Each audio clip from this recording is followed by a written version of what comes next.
Makibalita tayo dyan sa Davao City kasama si Regine Lanusa. Regine, may mudto.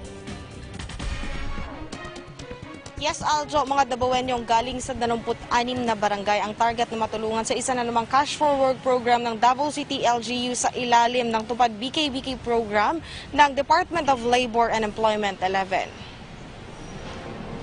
Aabot sa 15 million pesos ang pinondo ng DOLE sa pamamagitan ng Bayanihan 2 na ipapasweldo sa 2,476 na mga benepisyaryo na magtatrabaho sa loob ng 15 araw.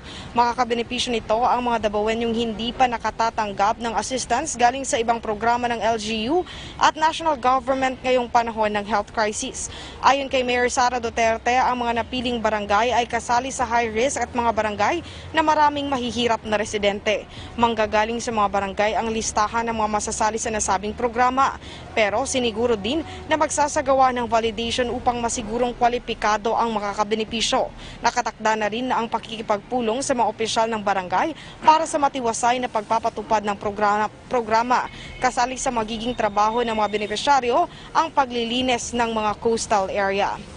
Aljo, sa ngayon ay may hinihintay pang 30 million pesos ang lokal na pamahalaan para sa isa na namang programa at ang nasabing budget ay manggagaling pa rin sa DOLE 11. At yan muna ang pinakahuling update mula dito sa PTV Davao. Regine Lanusa para sa Bayan. Maraming salamat, Regine Lanusa ng PTV Davao.